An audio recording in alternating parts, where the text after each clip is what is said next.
Hello and welcome to the GlobalChurch Project. I'm Graham Hill. Kevin Doi is the founding pastor of Epic Church, which was planted out of a Japanese-American church in California. He's co-founder of JOYA Scholars, a not-for-profit organisation helping young people achieve their educational goals. Kevin Doi is an adjunct professor at the Asian American Institute at Fuller Theological Seminary in California. He's a highly regarded church planter and a contributing author of Starting Missional Churches.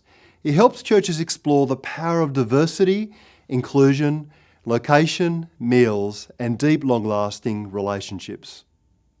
Kevin Doi, welcome to the GlobalChurch Project. Thanks for having me. You're the founding pastor of Epic Church. Can you tell me something about when that church was planted and what the original vision for that church was? Yeah, we were technically planted in, 1998, I think.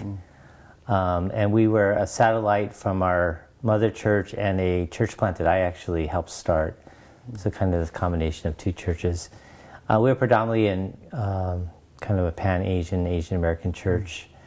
And during that time, we were really hoping to reach a kind of urban postmodern person for which I think the church at that time, there weren't too many spaces for those kind of folks.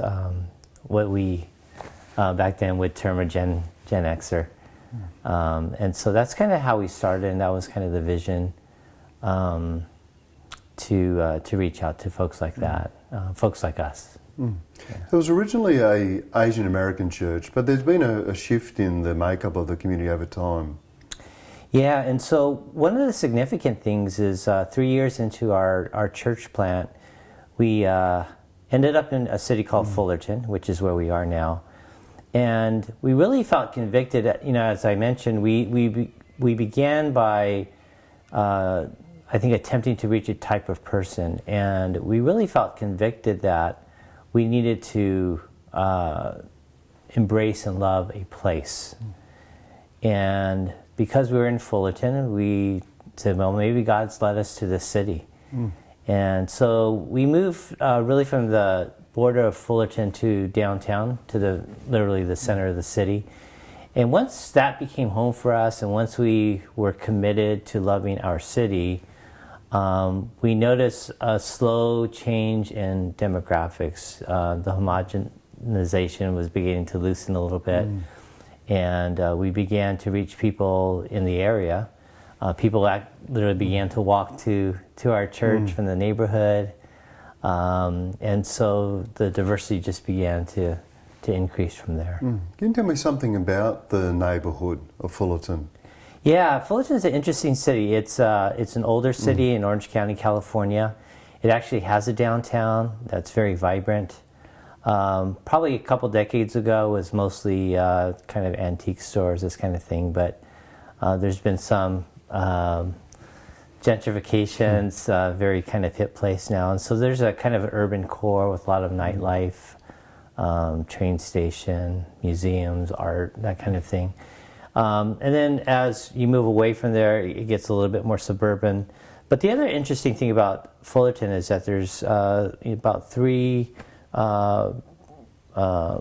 areas of our city in which very low income, lots of different needs. And so we're physically located corporately in downtown, and we do ministry in the neighborhoods as well, and in particular one called Garnet. What does Epic Church value? And what is your vision for the church as it continues to grow? Yeah, we have three values: community, justice, and healing. And we like to think of ourselves as kind of a Trinitarian church, and so there's a sociality that I think we acknowledge that really runs through all those values. Kind of a relational value for church as a community, understanding healing as the ability to relate not only to God, to self, but to others in a way that encourages human flourishing. Same thing with justice.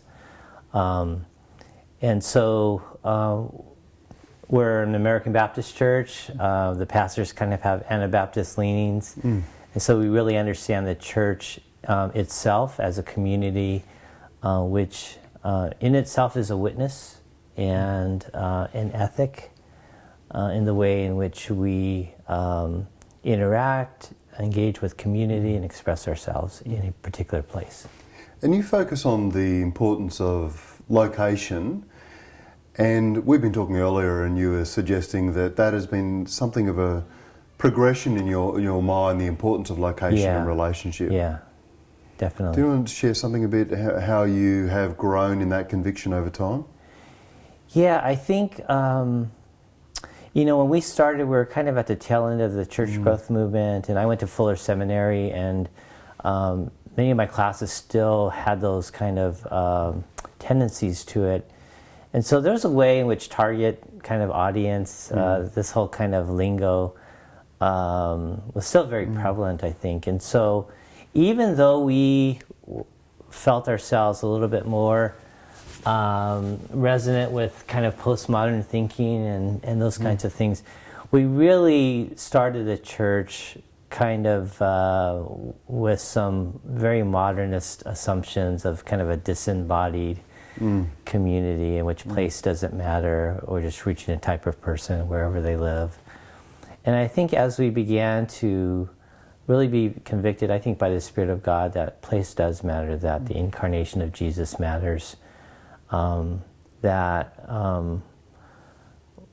where people live and where they work shapes who they are.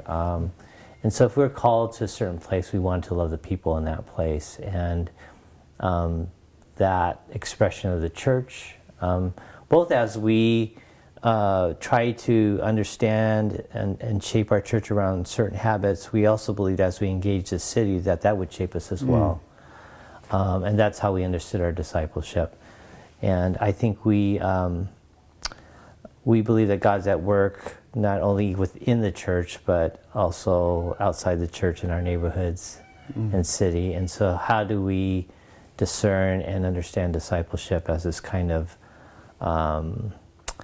praxis with the neighborhood? And so it's our thinking, our theology has developed over time in that kind of way. Really understanding